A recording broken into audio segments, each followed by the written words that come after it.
Mesdames et messieurs, bonsoir, bienvenue à cette table ronde animée par MC2I. Je m'appelle Nothing Doug, je suis directeur et associé en charge de l'innovation et des nouvelles technologies. S'il y a bien une technologie qui est complètement inégalée en termes de puissance dans l'histoire de l'informatique, c'est bien l'intelligence artificielle. Cette puissance amène énormément de bénéfices, mais amène aussi un certain nombre de questions et de questionnements, notamment sur l'éthique. Et c'est bien le sujet que je voudrais débattre avec vous ce soir, et débattre avec un certain nombre de personnes, d'intervenants, d'invités, en commençant par premier invité qui est ici avec moi sur le plateau à MC2I, au centre de Paris. Et on aura également deux intervenants qui seront en duplex, puisqu'ils seront du coup en télétravail, que je présenterai tout à l'heure. Je vais commencer par William Meldin, qui est un entrepreneur, on va dire, à succès. J'espère que tu ne me demanderas pas de donner ce qualificatif. Merci. Entrepreneur à succès, je dirais de la French Tech, spécialisé qui est CEO d'une société qui s'appelle 22, spécialisé dans l'IA et notamment dans la vision assistée par ordinateur. Il aura l'occasion de présenter du coup l'activité de 22. Je vais commencer peut-être, William, par te poser une première question. Oui. Toi, dans ton activité, j'imagine que l'éthique est forcément quelque chose de très important à prendre en compte. L'éthique est primordiale chez 22. On fait de la vision par ordinateur, donc naturellement, ça rassure le client. Ça permet justement d'évangéliser et d'en parler un petit peu dans le fond de la technologie. Et donc, du coup, bien évidemment que ça crée un climat de confiance avec des objectifs communs. Et donc, du coup, oui, c'est une étape cruciale. On a compris que l'éthique était importante pour rassurer, pour créer de la confiance. Je vais maintenant accueillir mon deuxième intervenant, Stéphane Ternaud, qui travaille chez EDF, qui est responsable d'une équipe de data scientists chez EDF. Et évidemment, l'intelligence artificielle est un sujet très important pour Stéphane. Stéphane, première question que je voudrais te poser. Allez, une question très ouverte. En quoi aujourd'hui l'intelligence artificielle est si importante pour EDF ? Oui, bonjour. Alors pour nous, l'IA, c'est important parce qu'on pense que ça apporte de la réactivité. Derrière, ça nous permet aussi d'optimiser. C'est important et c'est surtout intéressant pour analyser parce que dans un certain nombre de cas, en fait, on a des droits et des devoirs et en particulier, il faut qu'on fasse extrêmement attention à être en capacité d'expliquer, de justifier tout ce qu'on peut faire, y compris si c'est à base d'IA. La justification, l'explication, ça sera un point très important dont on va aussi débattre tout au long de cette table ronde. Je voudrais maintenant accueillir le troisième intervenant pour cette table ronde. Il s'agit de Yann Ferguson. Yann est chercheur en sociologie, spécialiste de l'intelligence artificielle et notamment de l'intelligence artificielle et de son impact dans le monde du travail. Yann est une des deux personnalités qui nous représentent, nous la France, au sein d'une initiative qui s'appelle le PMIA. Yann, est-ce que tu peux nous expliquer ce qu'est le PMIA justement ? Oui, le PMIA, ça veut dire Partenariat mondial pour l'intelligence artificielle. C'est une initiative qui était née en 2018 de l'initiative de Justin Trudeau et d'Emmanuel Macron. Et l'idée, c'était de sortir d'une réflexion purement nationale ou purement régionale sur l'impact de l'intelligence artificielle et d'avoir une réflexion mondiale. Et donc, c'est ce que l'on fait au sein du PMIA. On réunit une grosse centaine d'experts autour de différents sujets pour penser ensemble ce que pourrait être une intelligence artificielle responsable. Je voudrais, Yann, compléter aussi ton profil. Tu es également enseignant à l'ICAM, qui est une école partenaire de MC2I, que je salue. J'ai oublié de dire aussi que c'est un honneur que tu nous fais d'être présent ce soir, Yann, puisque tu as été, il y a quelques années, élu faisant partie des personnalités françaises faisant avancer l'intelligence artificielle. Je te remercie d'être présent parmi nous ce soir. Et je voudrais également continuer avec toi ce soir en tant que chercheur, en tant que scientifique. On va parler d'éthique. Est-ce que tu peux, du coup, avec tes mots, nous définir ce que est l'éthique et ce que va être l'éthique ce soir dans cette conversation ?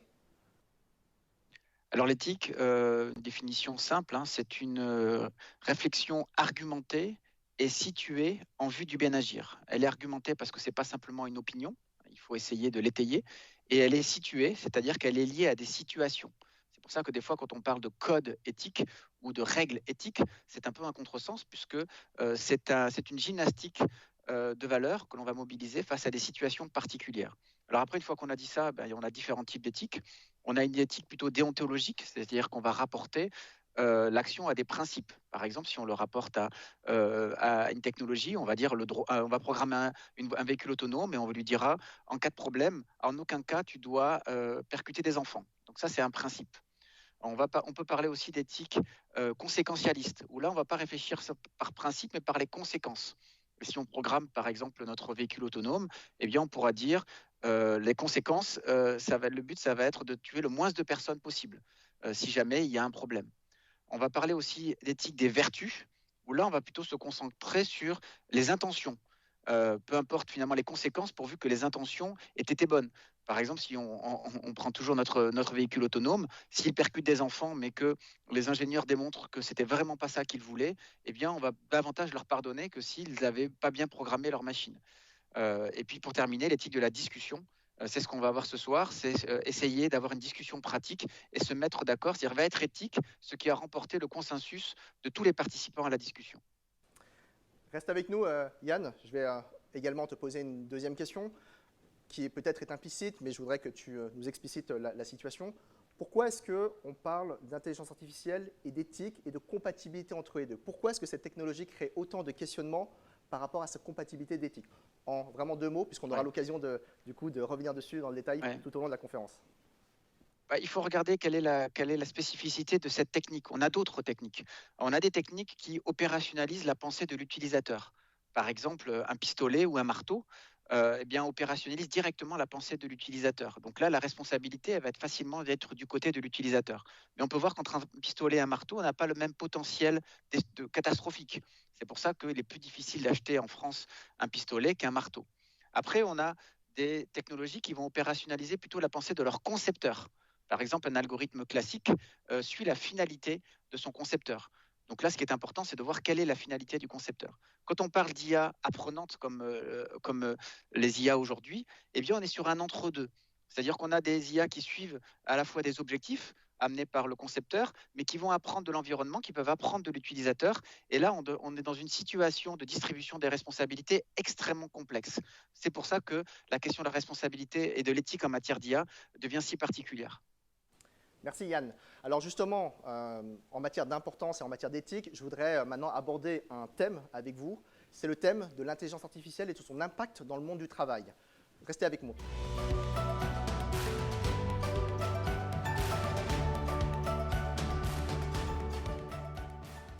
C'est l'impact de l'IA dans le monde du travail, l'impact de l'IA dans les métiers d'aujourd'hui et de demain.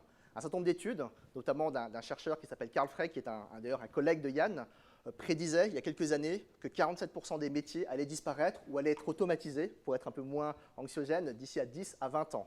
Du coup, l'IA, l'intelligence artificielle, génère une crainte, probablement légitime. Et je voudrais du coup connaître, Stéphane, ton point de vue. Est-ce que toi, ADF, est-ce que l'IA génère cette crainte par rapport à l'automatisation et par rapport au remplacement des métiers?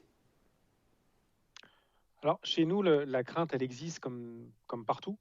Pas plus tard qu'il y a une dizaine de jours, on a eu cette question-là en fait sur la mise en place d'outillage d'IA et la réflexion avec les collègues qui étaient directement concernés. Ça a été la suivante, Stéphane, c'est intéressant ce que tu nous proposes, on peut échanger, mais quelle est la finalité en fait de cet outil et qu'est-ce qui va nous apporter en plus par rapport à ce qu'on fait déjà?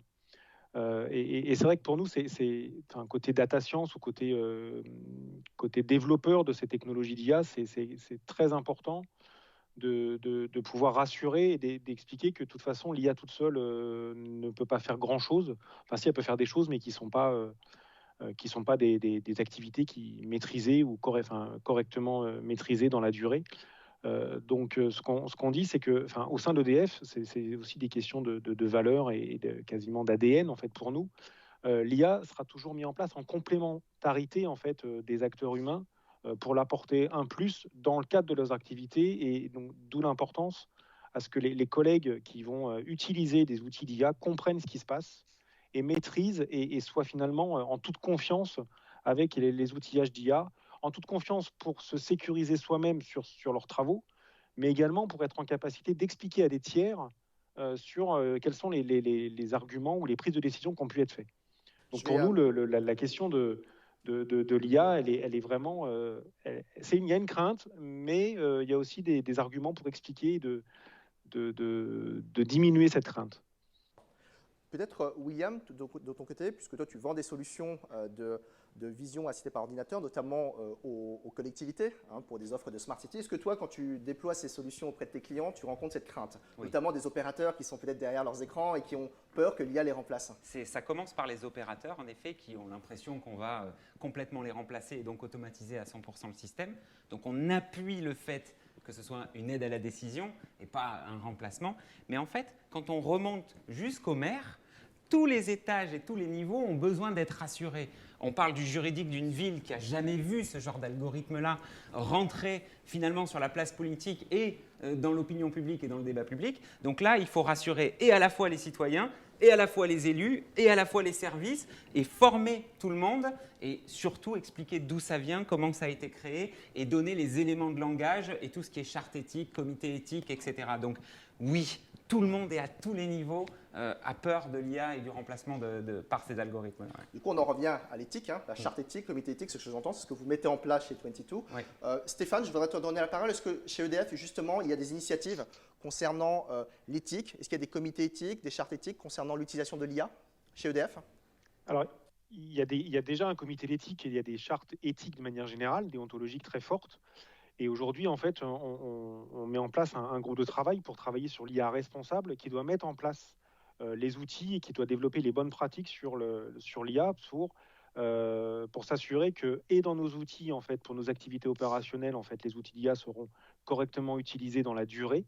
Et vis-à-vis en fait, des relations qu'on peut avoir avec nos partenaires et nos clients, ça sera de la même façon, respectueux d'un certain nombre de règles, que ce soit environnementales, humaines ou éthiques de manière générale, de toute façon, à minima dans le respect des lois, mais on essaye d'aller au-delà de ça quand même. D'accord.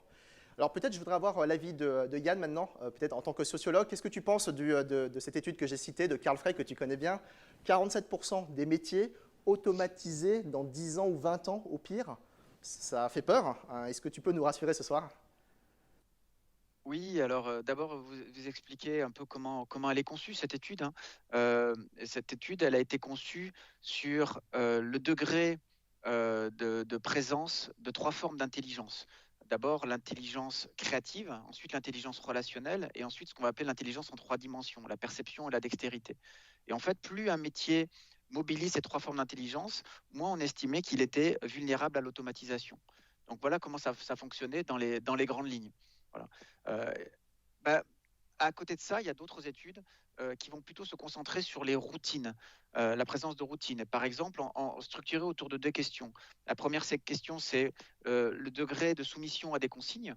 Et la deuxième, c'est le degré d'exposition à une demande extérieure qui va modifier, je dirais, le déroulement ordinaire de votre journée.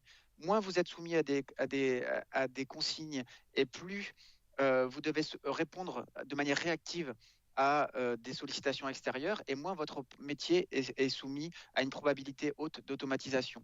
Et avec cette méthode, on arrive plutôt à un emploi sur 10 qui se situe dans une haute probabilité d'automatisation, et 5 emplois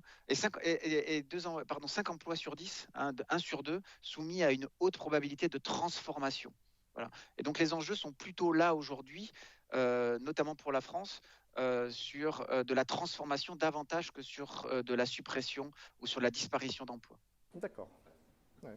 William, peut-être? Oui, on est complètement en phase. On en a déjà parlé plusieurs fois, Jean-Yann, ensemble, justement sur qu'est-ce qui se passe auprès des métiers, la peur d'abord, et ensuite l'éducation et la formation qui permet justement d'estomper cette peur et de rentrer dans une extension finalement de la capacité humaine sans qu'on rentre en surcharge cognitive parce qu'on a trop de choses à faire, trop de données. Donc à un moment, il faut se faire aider de ces outils-là. Et ça reste que des outils. Donc on en parle pas mal sur les cas d'utilisation avec Yann justement, et je pense que ça prend la bonne voie en tout cas. Alors moi, il y a un cas d'utilisation, un cas d'usage que je voudrais discuter avec vous, qui fait parfois la une des journaux, c'est l'utilisation de l'IA dans le recrutement. D'une manière générale, dans les métiers de sélection où il y a un être humain qui sélectionne, il y a beaucoup d'initiatives pour essayer d'automatiser, d'aider le métier du recrutement. L'intelligence artificielle dans le recrutement, ça fait clairement débat, et je voulais du coup avoir vos avis à vous. Peut-être on peut commencer par toi, Yann, du coup. Pourquoi est-ce que ça crée finalement autant d'émotions, le fait d'avoir une IA pour remplacer allez, on va dire seconder, peut-être à terme remplacer, pourquoi pas, des personnes qui font du recrutement? Parce que là, on va mettre l'IA dans une situation de pouvoir. C'est-à-dire une situation de pouvoir, qu'est-ce que c'est? C'est une situation asymétrique entre un individu qui possède quelque chose et l'autre qui voudrait avoir cette chose. Et donc là, l'individu qui a cette chose, c'est l'employeur ou le RH qui propose l'emploi. Donc on a une relation de pouvoir qui est déjà une relation asymétrique. Et on essaie de mettre en place un certain nombre de règles pour que cette situation asymétrique, elle soit socialement soutenable, elle soit juste. C'est-à-dire qu'il n'y ait pas d'abus de pouvoir. Voilà.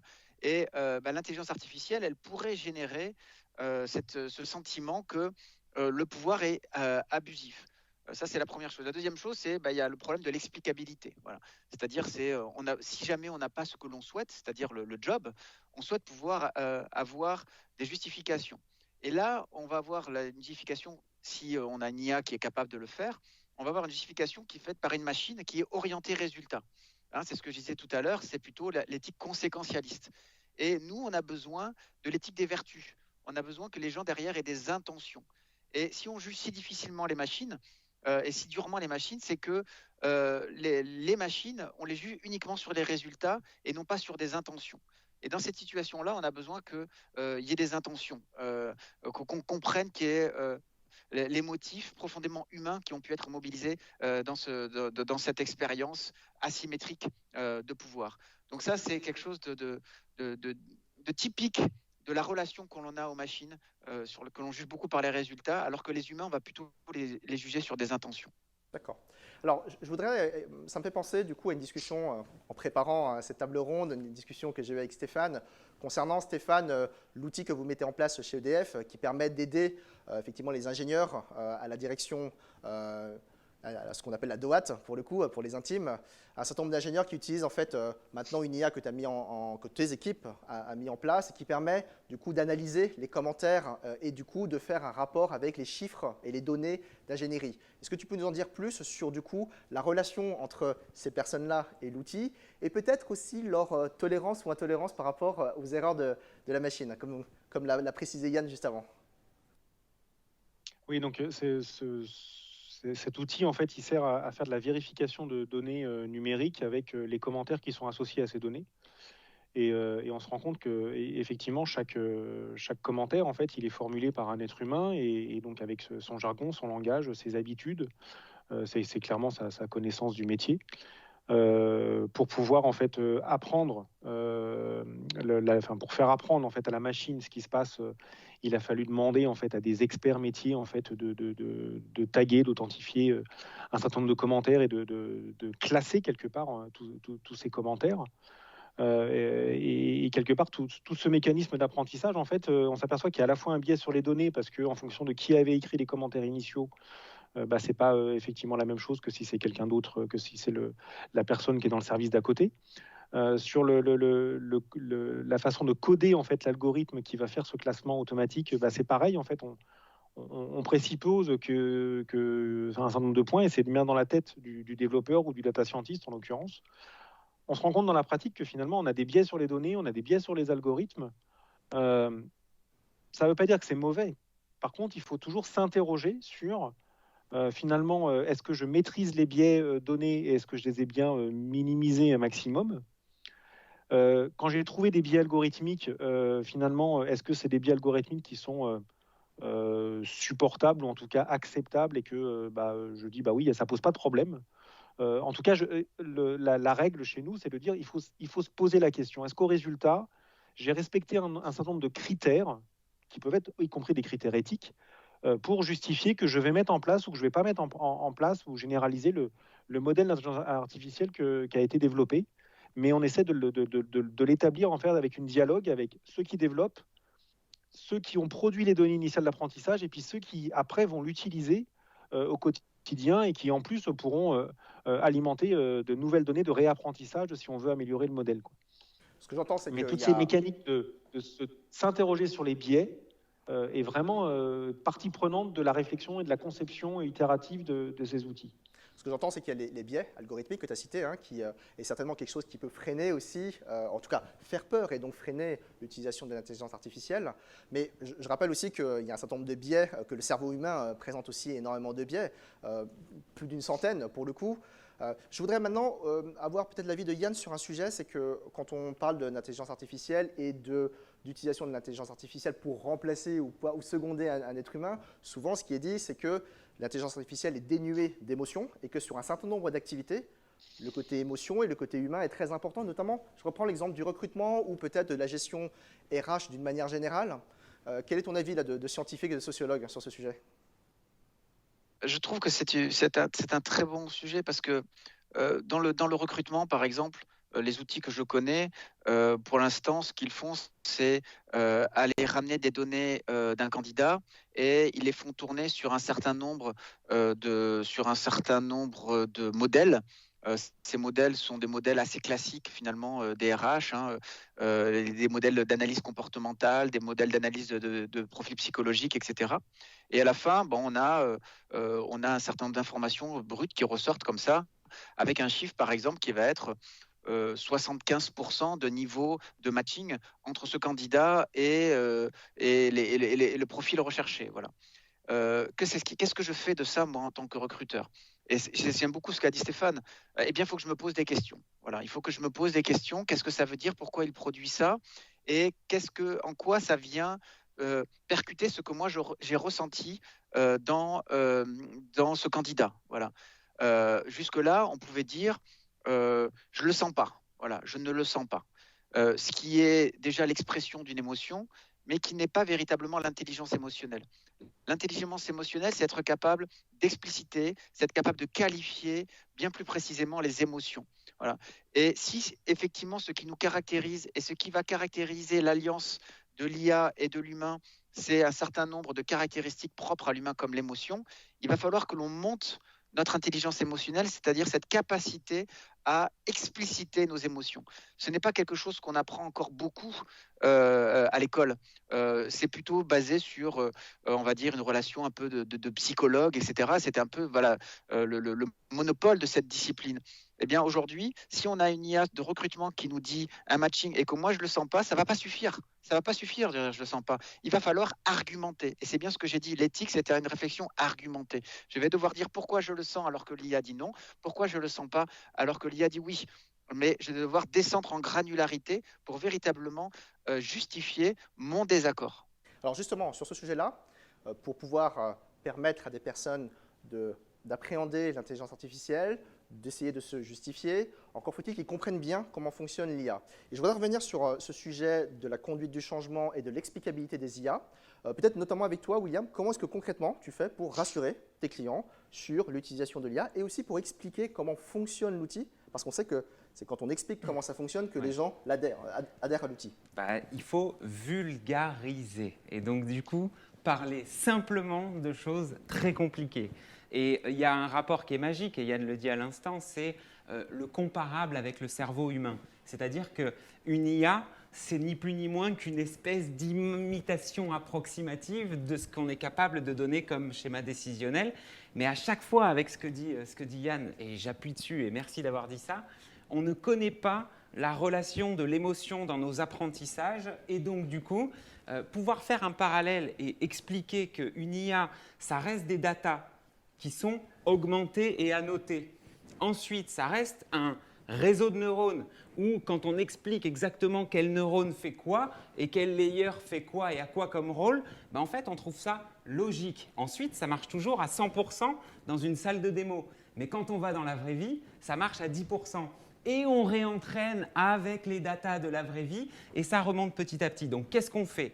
De la formation, de la vulgarisation par beaucoup de cas d'utilisation divers et variés qui nous permettent à tous de dire « Ah ok, c'est comme ça que ça marche le truc ». Et quand on comprend le concept, il faut en revenir à ce que disait Yann tout à l'heure, c'est vraiment le fait de décortiquer nos réflexes qui sont des réflexes par nature et donc du coup qui sont des choses qu'on ne se représente plus. Donc on oublie parce que c'est de l'inné. Et donc, si on arrive à tout décortiquer, à comprendre le pourquoi de l'émotion à l'intérieur, dans l'ancrage de l'apprentissage et tous ces algos, on arrive à être imaginatif et à créer tous les cas du monde. Pour toi, Stéphane, du coup, chez EDF, concrètement, qu'est-ce qui est mis en place pour expliquer cet outil, son fonctionnement et du coup réduire les craintes, concrètement? Je vais rebondir sur ce que vient de dire William, parce que derrière l'explicabilité, en fait, il y a des méthodes scientifiques assez complexes qu'il faut arriver à regarder pour tout ce qui est gestion de risque et puis s'assurer que on a diminué les biais donnés via algorithmique. Et puis finalement, il y a de l'humain derrière, en fait, et il y a de l'intuition. Et finalement, quand on met en place ce genre de système, il faut que l'utilisateur, pour qu'il soit capable d'expliquer aussi, il faut qu'il joue avec la machine. Il faut que, quelque part, en fait, il essaye et puis il regarde si je touche tel bouton, comment réagit l'IA, si je touche tel autre, comment réagit. Et finalement, il va comprendre que la réponse ne sera pas toujours la même. Parce que justement, c'est comme quand on pose la question en fait, à un être humain, on n'aura pas toujours exactement la même réponse. On est bien sur de l'analyse comportementale quelque part, et la machine, l'IA, en fait, elle limite des comportements qui sont un peu dans le même sens, mais qui ne sont pas systématiquement identiques. Et donc, ce côté jouabilité, en fait, ça contribue à l'acculturation de l'utilisateur avec la machine et à comprendre que quelque part, bah oui, quand il va dans un sens, la machine va aller dans le même sens, et donc on peut avoir confiance. Et s'il a confiance, il va être en mesure d'être capable d'expliquer, pas à la virgule près, mais par contre, dans la majorité des cas, en fait, il sera capable d'expliquer qu'est-ce qu'il s'est passé. Ce qui ne veut pas dire que dans certains cas, il faudra avoir des explications très formelles, parce que pour nous, c'est le cas. Si on a des autorités de régulation ou des gens qui viennent nous auditer, il faut qu'on puisse mettre des explications opposables, et on ne peut pas juste dire on a fait ça parce que la machine a dit qu'il fallait faire ça. On a fait ça parce que la machine le proposait et que quelque part, ça semblait naturel, normal, habituel, ou inversement. La machine l'a proposé et on ne l'a pas fait parce que là, il y a aussi l'intelligence humaine qui dit non, c'est complètement contradictoire, donc je ne le fais pas. Peut-être qu'après, il faudra réfléchir sur est-ce que ça semblait contradictoire et est-ce que quelque part, on n'a pas mis le doigt sur quelque chose qui était juste contre-intuitif, mais la machine avait plutôt raison. Mais ça fait partie des mécaniques d'apprentissage qu'on pourra avoir en retour d'expérience, quoi. Alors, tu as beaucoup insisté sur l'explicabilité, notamment pour des raisons, on va dire, de justification par rapport aux tutelles sur lesquelles est EDF.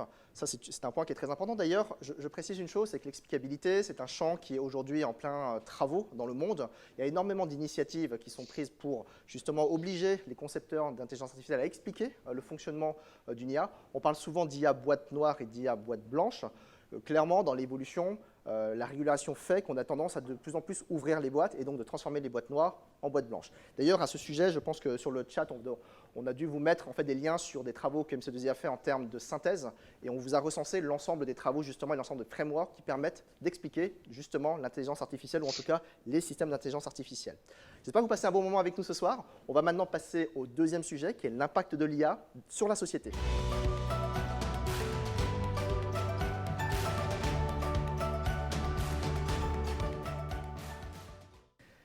Je voudrais maintenant aborder un deuxième sujet, toujours sur la thématique de l'IA, c'est son impact sur notre façon de vivre, sur la société.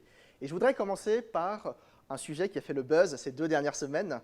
Je l'avais posté il y a une dizaine de jours sur mon compte LinkedIn. C'est l'application Deep Nostalgia, qui est une application qui est éditée par le site web qui s'appelle myheritage.com.fr. C'est absolument incroyable. D'ailleurs, on va vous passer un petit extrait à l'écran d'une vidéo. C'est une application qui permet d'animer une photo. Vous prenez une photo relativement ancienne, et ça permet du coup d'animer cette photo, comme si finalement, si vous mettez une photo d'une personne qui vous est chère et qui a quitté malheureusement ce monde, ça permet, entre guillemets, de la faire revivre. C'est extrêmement puissant, extrêmement impressionnant. Voilà, donc là, c'est une vidéo de la conférence de Yalta que j'ai prise, que j'ai uploadée sur ce site, myheritage.fr, vous pouvez aller tester, hein, bien sûr. Et ça anime du coup les photos et les visages, et donc c'est parfaitement impressionnant, c'est extrêmement puissant. Alors je voudrais du coup me servir de ce sujet-là pour parler du deep learning, puisque c'est la technologie du deep learning, hein, d'apprentissage profond qui permet d'aboutir à ce type de résultats. Et je voudrais peut-être toi t'interroger, William, sur ce que tu penses de ce phénomène des deepfakes, des face swapping, etc. Ça fait peur, premièrement, c'est nouveau. Deuxièmement, après, ce que je pense, je ne sais pas trop, je pense qu'il faut créer les outils qui les détectent. De toute façon, ça marche sous base de landmarks, donc c'est des points que vous avez sur le visage finalement qui sont par des moteurs d'intelligence artificielle déplacés de manière automatique et qui font en sorte justement de vous créer un mouvement qui est plus ou moins réaliste. Mais il y a des moteurs qui permettent de les détecter, en fait, parce que mathématiquement, c'est souvent assez équilibré en termes de mouvement, ou en tout cas, il y a des balances communes entre les deux, mathématiquement parlant. Donc, on arrive à les détecter, bien que des moteurs soient de plus en plus intelligents. Donc, ce que j'en pense, je ne sais pas trop pour l'instant, ça fait un peu peur, bien évidemment, comme tout ce qu'on ne connaît pas, mais comme on arrive à détecter de plus en plus, il faudrait encore une fois réguler, et en tout cas, on est sur la bonne voie. Alors, il y a aussi une deuxième vidéo qui a fait le buzz, notamment sur TikTok, c'est le fake de Tom Cruise. Je ne sais pas si vous l'avez vu, hein, si vous allez sur Internet, vous tapez Deep Learning, Deep Fake, Tom Cruise, vous allez le voir, c'est un acteur qui ressemble à Tom Cruise, mais qui utilise une application pour prendre complètement le visage de Tom Cruise. C'est extrêmement impressionnant. C'est un petit peu flippant pour le coup. Du coup, je voudrais entendre à la fois Yann et Stéphane sur… Est-ce que vous avez… on va commencer par toi, Yann, peut-être. Est-ce que tu as vu ce buzz et qu'est-ce que tu en as pensé? Bah oui, je l'ai vu notamment parce que je te suis sur LinkedIn et donc j'ai moi-même transformé quelques photos de famille et les partagé. Et puis après, on m'a amené, des amis m'ont de suite orienté vers le buzz de Tom Cruise. Ce que je crois, c'est que ce qu'il ne faut pas sous-estimer, c'est l'importance de notre perception dans la façon dont nous existons dans le monde. C'est-à-dire que, évidemment, on valorise énormément nos raisonnements, notre logique, nos savoirs scientifiques, mais en fait, notre première expérience sensible au monde, c'est notre perception.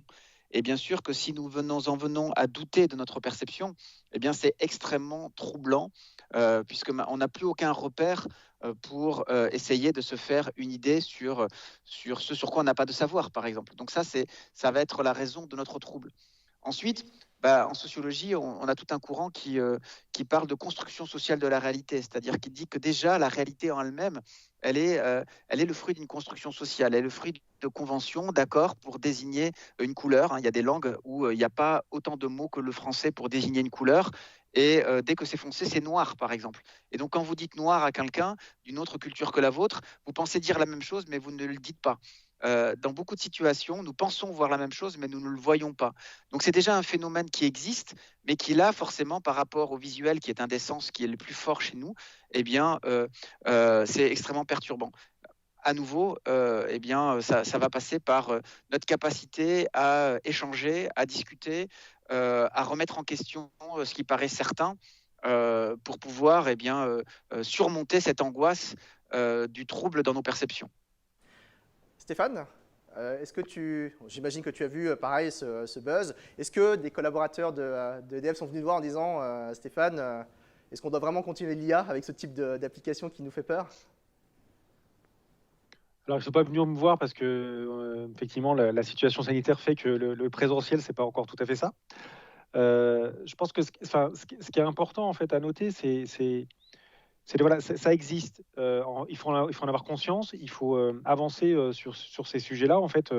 Et puis finalement, on est toujours pareil. C'est monter en compétence, comprendre ce qui se passe, et puis mais finalement ne pas être surpris. Voilà, c'est être vigilant sur ce qui est vrai, sur ce qui est pas vrai, sur ce qui peut être monté.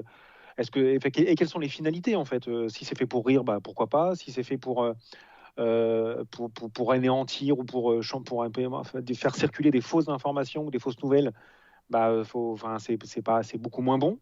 Mais voilà, c'est quand on va finalement former tout à chacun sur quelles sont les forces et les pouvoirs de ces nouvelles technologies, y compris d'IA, qu'on va permettre d'en tirer un parti positif. Parce que je pense que voilà, c'est sur les questions des technologies ou du progrès, c'est ça à chaque fois, c'est quelle est l'intention qui est derrière l'utilisation de la technologie, quoi. Et le deepfake n'y coupe pas. Là, effectivement, tu insistes sur les deepfakes et sur ce que ça peut générer comme crainte. Alors, moi, je le comprends, hein, cette crainte, pourtant, je suis technophile. Mais pour autant, quand une technologie arrive à tromper un de vos sens, qui est un des sens sur lequel vous vous basez le plus pour détecter ce qui est vrai de ce qui est faux, à savoir la vue, clairement, ça fait poser des questions. Et il y a une question que j'ai envie de te poser à toi, du coup, Yann. Est-ce que ce n'est pas ce type d'application et cette situation, on en arrive à un tel point qu'on se pose la question de l'éthique dans l'intelligence artificielle et de sa compatibilité. Pourquoi est-ce que finalement, dans les autres technologies, qui sont d'ailleurs très importantes, comme la blockchain et autres, pourquoi est-ce qu'on ne se pose pas ce type de question de la compatibilité avec l'éthique, et pourquoi on se la pose strictement avec l'IA? Est-ce que tu aurais une réponse là? Oui. D'abord, bon, je pense qu'on devrait se les poser pour toutes les technologies. Mais pourquoi l'intelligence artificielle fait ce buzz éthique? Pour moi, la première explication, c'est que ça génère ce que j'appelle une déflagration dans l'intelligence. Et l'intelligence, c'est une propriété qui est sémantiquement floue, mais symboliquement très forte. Elle est très forte parce que nous avons tendance à penser en tant qu'espèce que c'est la raison pour laquelle nous avons cette position si dominante sur le vivant. Voilà. Ça, c'est la première chose. Et la deuxième chose qui est liée à ça, c'est que de cette position dominante vis-à-vis du monde vivant, nous en faisons quelque chose qui n'est pas très bienveillant. Voilà, c'est-à-dire qu'au nom de notre supériorité intellectuelle, nous avons développé une philosophie humaniste qui consiste à nous positionner au centre du monde, voire de l'univers, et à estimer que finalement, tout le reste est quelque chose que nous pouvons façonner à notre image. Et donc la question, c'est qu'est-ce qui se passerait si une entité intelligente et consciente, pour le coup, eh bien, supérieure à nous intellectuellement, s'imposait? Est-ce qu'elle ne ferait pas ce que nous faisons subir aux autres êtres vivants au nom de cette supériorité intellectuelle? Voilà. Donc ça, c'est quelque chose, évidemment, c'est une ficelle qui est systématiquement activée par la fiction, mais qui est d'abord, la fiction ne fait que raconter la projection que nous faisons de nous-mêmes. C'est-à-dire, voilà ce qui va se passer si quelqu'un de plus vivant, plus intelligent que nous, ou une entité plus intelligente que nous émergerait. Elle nous ferait tout simplement subir ce que nous faisons subir aux autres êtres vivants. Donc en fait, à travers l'intelligence artificielle, nous faisons notre propre autocritique, sans le savoir, notre propre analyse de ce que nous faisons au nom de notre supériorité intellectuelle. Ouais, bon, très, très inspirant, je crois. Hein. J'ai entendu un bravo de William. Et justement, je voudrais donner la parole maintenant à William. Alors toi, William, j'imagine que tu es confronté à certainement ce type de crainte. C'est toi, tu vends des solutions qui permettent d'analyser l'image, qui permettent d'analyser les situations, peut-être aussi de repérer des personnes et peut-être de repérer des personnes nominativement. Et forcément, j'imagine qu'on doit te demander un avis sur l'éthique par rapport, par exemple, à des sujets comme le tracking, la traçabilité, la reconnaissance faciale, qui sont des sujets un petit peu touchy en France et en Europe, un petit peu moins dans d'autres pays, comme notamment les pays asiatiques. Encore que, je voudrais avoir ton avis là-dessus. Carrément. Ah oui, c'est un sujet immense. C'est de toute façon la première barrière à l'entrée. Donc, comme je disais tout à l'heure, on commence par déconstruire justement cette image d'intelligence artificielle qui fait peur. Alors j'aimerais bien, Yann, expliquer de la même manière que toi à tous les clients, mais ça risque d'être long et compliqué. Ceci dit, c'est vachement bien ce que tu dis parce que c'est clairement les fondations. La déconstruction, ça passe par ces mythes dont tu parles, des vidéos qui arrivent sur les réseaux sociaux où on voit que tout le monde est traqué, tout le monde est regardé dans la rue. Aujourd'hui, scientifiquement, de la reconnaissance faciale dans la rue, avec les caméras existantes et avec le peu de données qu'on a sur les gens, ce n'est pas possible. Il n'y a pas assez de pixels avec les caméras de la rue. Par contre, si on met des systèmes qui sont mis en place exprès pour, là oui. Mais aujourd'hui, ce n'est pas possible. Donc, premièrement, déconstruction, vulgarisation. Deuxièmement, comme tu disais juste avant, l'explication entre ce qu'est le biométrique et le non biométrique. Le biométrique, c'est ce que vous êtes sans aucun appareil autour de vous, donc sans habits, sans accessoires, sans quoi que ce soit. C'est vous, votre démarche, votre sculpture osseuse, vos dynamiques de mouvement et de muscles, voilà, ça c'est vous, de votre démarche jusqu'à votre tête. Mais ensuite, il existe des cas d'utilisation justement où on fait du tracking non biométrique de personnes, tout simplement dans des gares où on doit retrouver des gens qui ont abandonné leur bagage pour éviter de fermer la gare en entier. On se fie à tout ce qui est un peu autour, donc le gilet bleu, la chemise blanche, la montre, les chaussures comme ça. Et en fait, c'est une combinaison de coefficients mathématiques qui fait en sorte de pouvoir reconnaître les personnes. Sauf que dans la vraie vie, un matin, à la gare du Nord, à 8 h du matin, tout le monde est habillé pareil. Donc du coup, on est encore dans ce sujet où il y a des cas d'utilisation qui ne sont pas possibles de réaliser avec les technologies légales d'aujourd'hui. Pour autant, on commence à voir pas mal de belles avancées de la CNIL, etc. Et on en parlait tout à l'heure, justement Stéphane en parlait, sur la finalité. Donc ce qu'on met en place, c'est en effet toute une architecture de documentation et de liaison avec la CNIL sur des fiches d'explication des algorithmes, finalement tous les plans d'impact avec la finalité déjà pré-remplie et préétablie dans tous nos algorithmes qu'on a développés en mode RGPD. Donc du coup, un humain est un objet, c'est la même chose et pas besoin et pas même possible de remonter à son identité. Et pour finir, on a fait une vraie charte éthique. Quand je dis vraie, c'est une charte éthique d'action. On a échangé pas mal avec Yann justement sur le fait de faire une charte évolutive parce que finalement, on ne connaît pas toute la finalité de tous les futurs cas d'utilisation qui vont être créés. Donc c'est évolutif. Et ce fameux comité éthique, où quand un sujet un peu touchy, et comme disait Yann aussi tout à l'heure, c'est de notre ressenti, de notre feeling. Donc quand ce sujet touchy arrive, regardez dans un magasin d'enfants que font les enfants et qu'est-ce qu'ils achètent, ou faire un missile téléguidé qui permet de reconnaître exactement. Enfin, toutes ces choses-là, la moyenne d'âge chez 22, c'est 28 ans. Il y a 99,9% de gens qui font de l'IA qui ne veulent pas tuer, qui ne veulent pas faire peur, qui ne veulent pas faire des algorithmes qui viennent détruire justement la crédibilité que peut apporter cet outil-là dans nos vies. Donc, la vérité, c'est quoi? La vérité, c'est qu'on met en place toute une architecture d'explicabilité pour gagner la confiance et la connaissance. Donc, c'est tout ce qu'on met en place. Qui est-ce qu'il y a dans ton comité éthique? Alors, dans le comité éthique, il y a toujours un tech, donc un ingé ou un docteur de chez moi.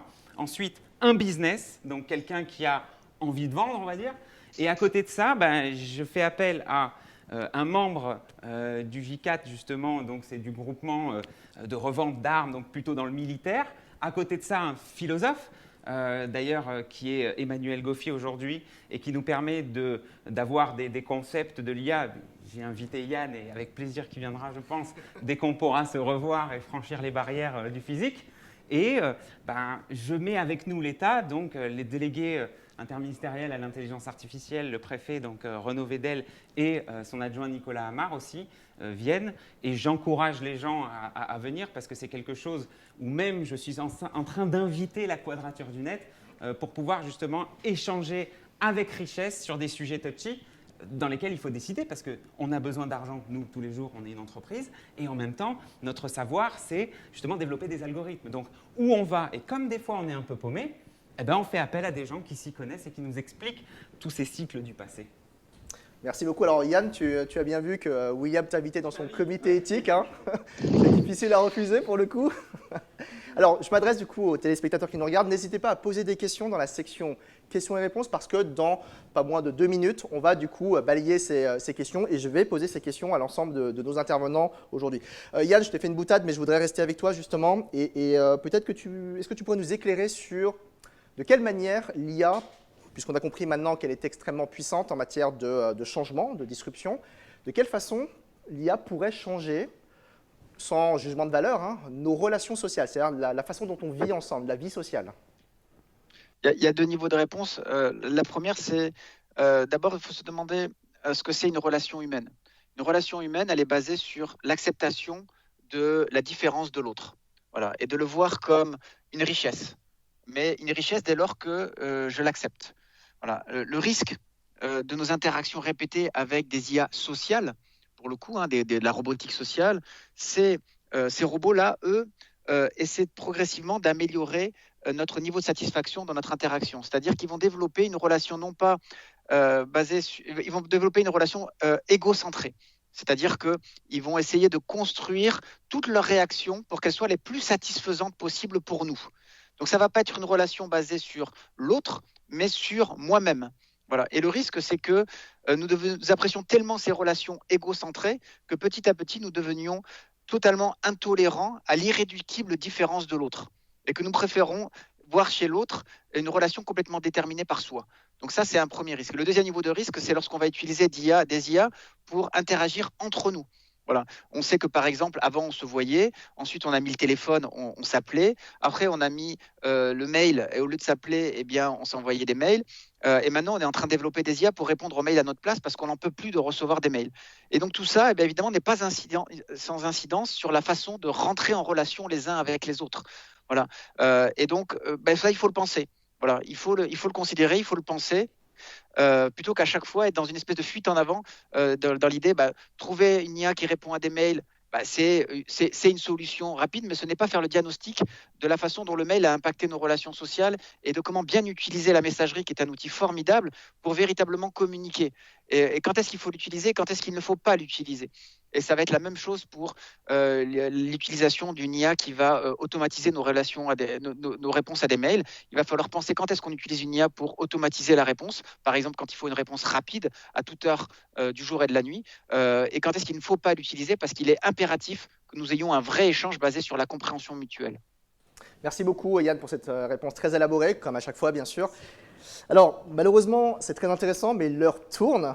Il est déjà 19h20 et on arrive bientôt maintenant à la fin de notre table ronde, mais on va du coup enchaîner sur une nouvelle phase qui est une phase où je vais prendre l'ensemble de vos questions. En tout cas, je vais essayer de tenir compte de vos questions et puis de les poser à nos intervenants. Restez avec nous.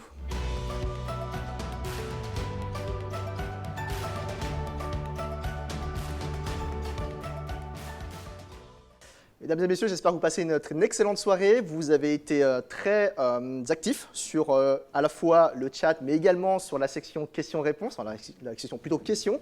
On va justement fournir un certain nombre de réponses. Alors, je vais prendre dans mon conducteur un certain nombre de questions que je vais piocher et puis je vais les poser à qui souhaite du coup répondre parmi nos intervenants. On va commencer la première qui est finalement dirigée vers toi, Yann. C'est comment ont été sélectionnés les membres de l'équipe de Yann, c'est même ton équipe maintenant, du Global Partnership on Artificial Intelligence. Alors, je crois que ce n'est pas ton équipe. Est-ce que tu peux clarifier? Non, je vais ramener beaucoup d'humilité. Hein. C'est vrai, c'est une bonne question. Comment on devient expert mondial? J'avais évidemment commencé des travaux de recherche, beaucoup liés à EDF d'ailleurs, auparavant. Et j'ai eu la chance d'être un des premiers à parler de la question de l'IA et du travail, mais basé sur des vraies immersions en entreprise. Et c'est EDF qui m'en avait fourni cette première opportunité. Et c'était extraordinaire pour moi parce qu'on a construit une relation de confiance là-dessus. Et donc, j'ai commencé à écrire. Et puis à un moment, le responsable de la construction du groupe Futur du Travail, puisque je fais partie de ce groupe, est tombé via un ouvrage de mes amis Alexia Odevar sur une présentation de mes travaux. Il a apprécié, il a contacté Alexia, on a eu un échange pendant le confinement, il m'a dit est-ce que je peux présenter ta candidature à ce groupe? Évidemment, j'ai accepté, c'était un immense honneur. Et je me suis retrouvé responsable d'un des sous-groupes de ce groupe, qui était la réalisation du catalogue mondial de cas d'usage de l'intelligence artificielle au travail, pour lequel j'ai rencontré pour la première fois Stéphane et William.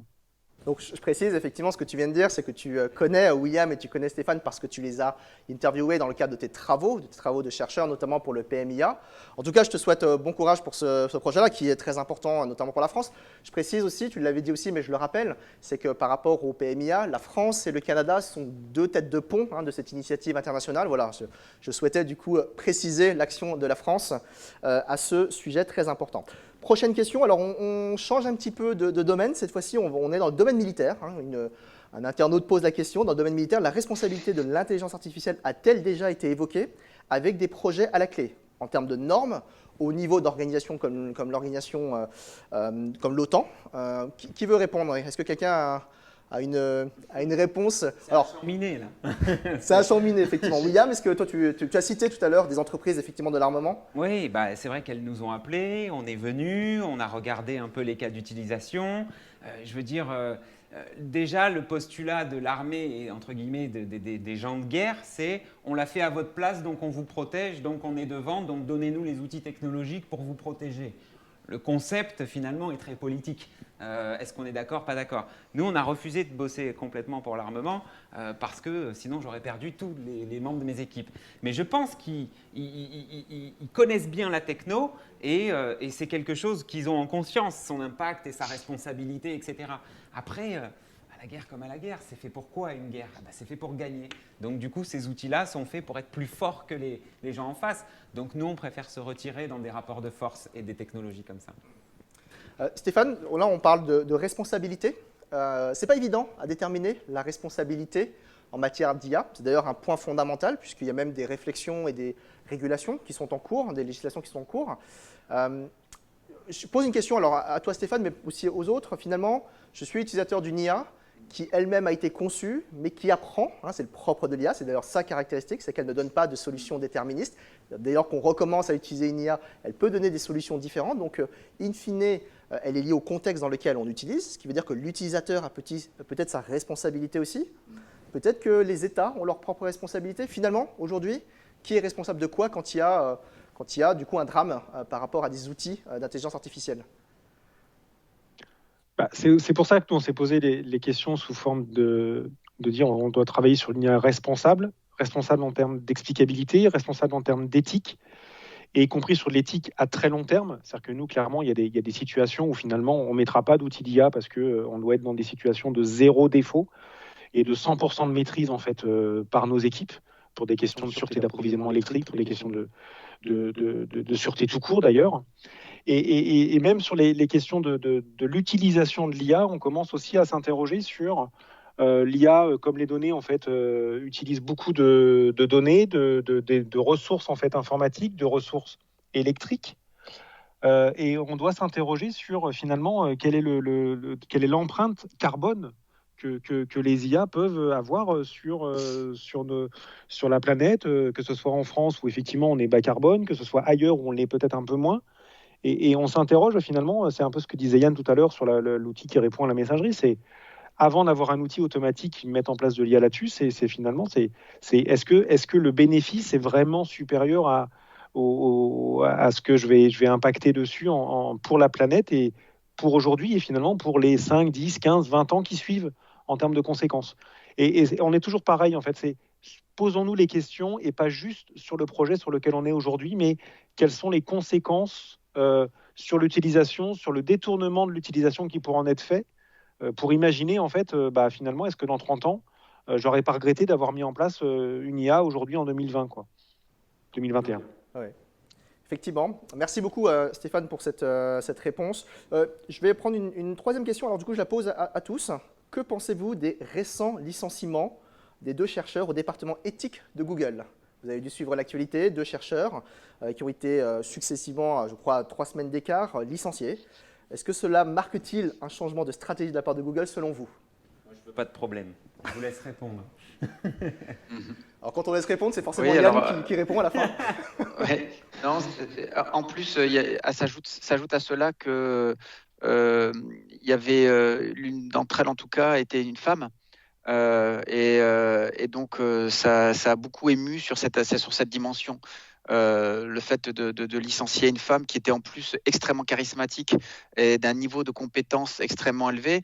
Bon, elle a été licenciée parce qu'elle a soumis un article dans une revue sans avoir fait relire l'article à ses responsables.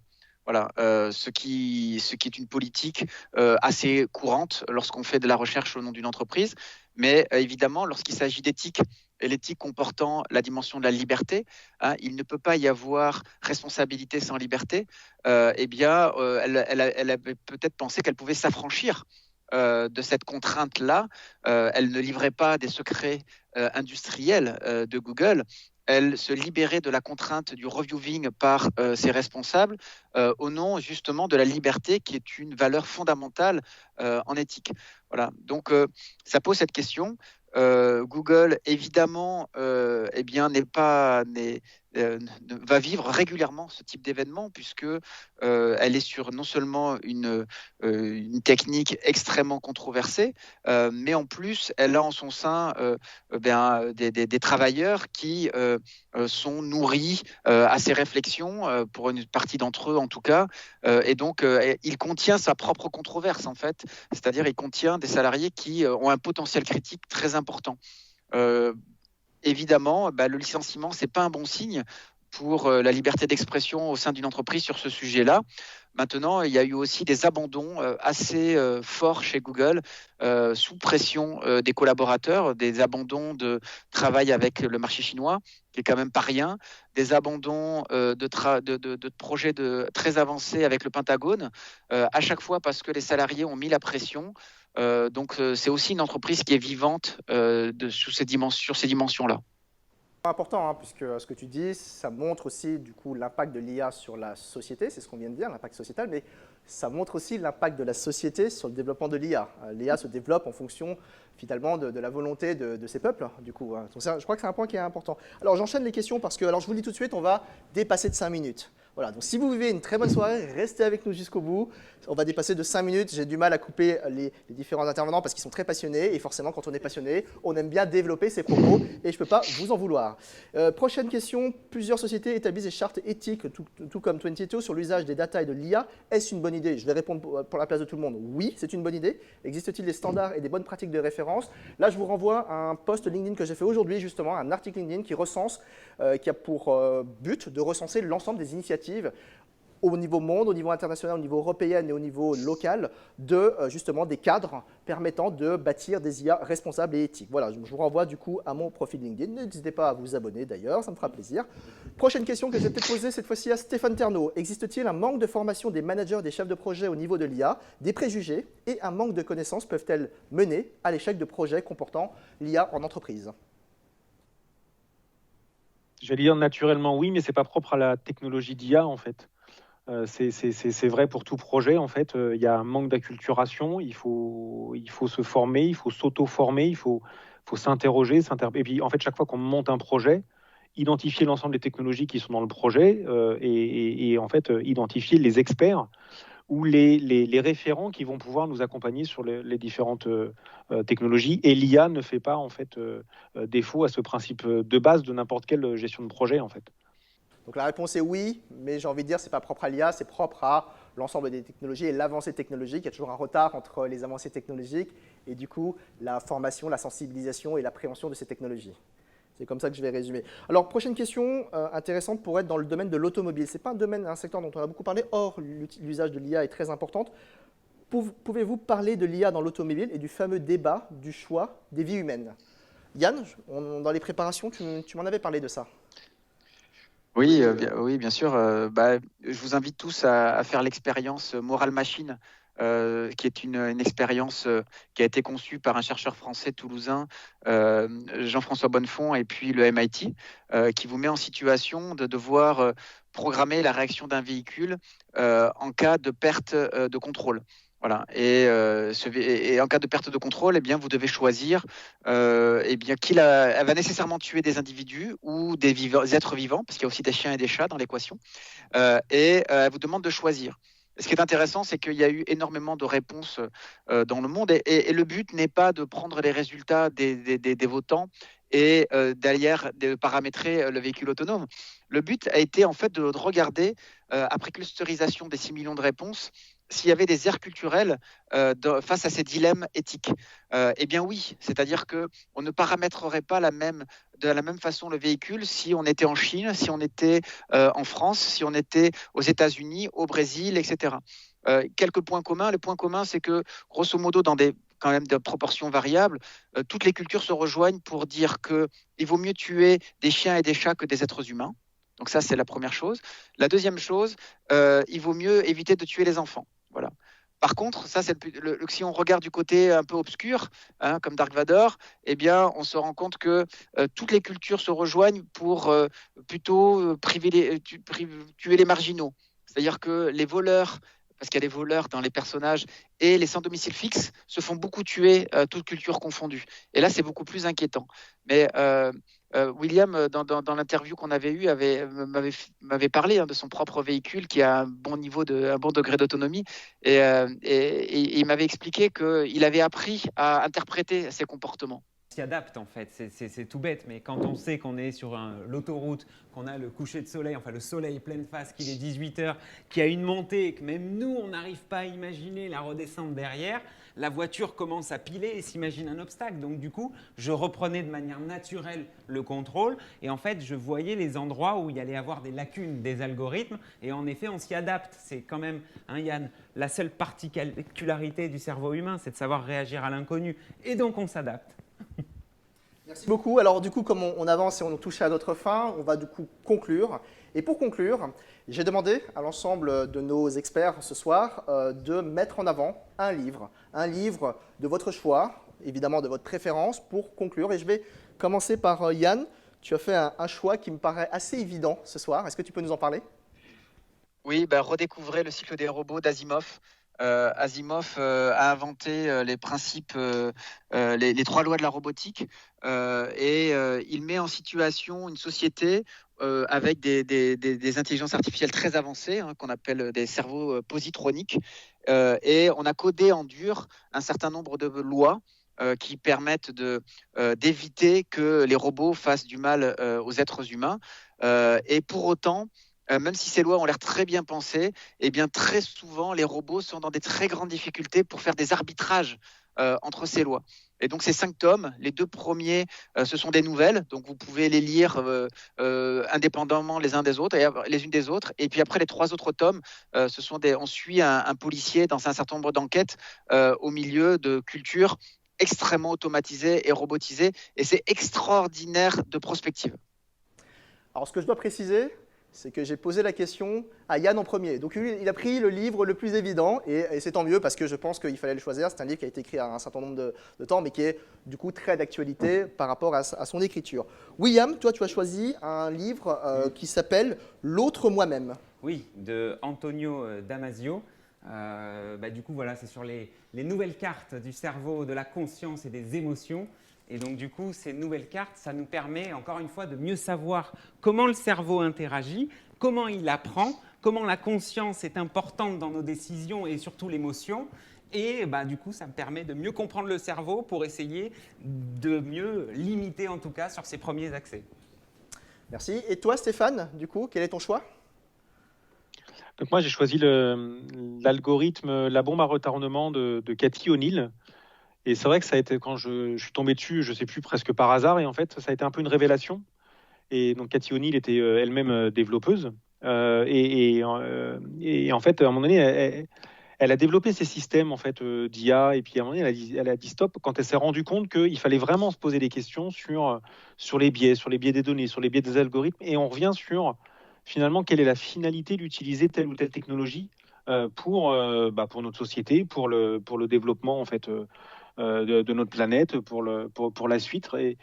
Et je pense que ça permet de se réinterroger sur, oui, ces technologies-là, en fait, pourquoi je la mets en œuvre, et quelles sont les finalités, quels sont les risques, et est-ce que finalement, j'ai pas intérêt à dire, non, j'y vais pas parce que le risque est vraiment non maîtrisé et trop dangereux. Merci beaucoup Stéphane. Je vais terminer du coup. Moi j'ai choisi un livre qui s'appelle Sapiens, évidemment un best-seller que beaucoup d'entre vous j'imagine connaissent. Sapiens de Yuval Noah Harari, qui explique effectivement l'évolution, qui s'intitule Une brève histoire de l'humanité, qui explique l'évolution de l'humain en tant que tel, et puis du remplacement par exemple de l'homme de Néandertal. L'une chose que j'ai retenue de ce livre, et qui je trouve s'y prête bien à la conférence de ce soir, mais également à la situation dans laquelle on vit, c'est vous pouvez être le meilleur d'un point de vue individuel, mais ce qui fait que vous survivez, c'est le fait d'avoir des relations avec les autres, le fait d'avoir de la communication, le fait d'avoir des concepts, de partager des concepts, y compris abstraits, communs.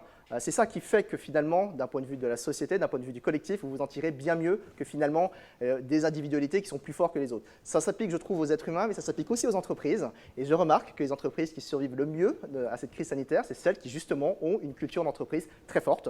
Voilà, donc je voulais terminer par ça, parce qu'on parlait beaucoup de technologie et d'intelligence artificielle, mais on n'oublie pas que quand même, c'est au service des hommes et des femmes que nous sommes. Voilà, on nous touche du coup à notre fin, mesdames et messieurs. J'espère que vous avez passé une très bonne soirée.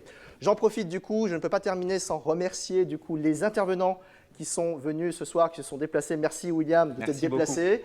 Yann, merci beaucoup de te prêter à ce jeu pendant 1 heure de conférence. Et puis Stéphane, merci d'avoir représenté EDF, cette fierté du coup française et européenne dans l'industrie française. Je remercie également Issam et son équipe, l'équipe de techniciens à la régie. Je ne vous oublie pas, bien entendu. Et je remercie également le club Innovation et Technologie qui m'a accompagné et qui m'a aidé à préparer cette réunion. Et bien sûr, je n'oublie pas le service communication de MC2I qui m'a aidé à préparer cette conférence. Cette conférence s'achève. J'espère que ça vous a plu.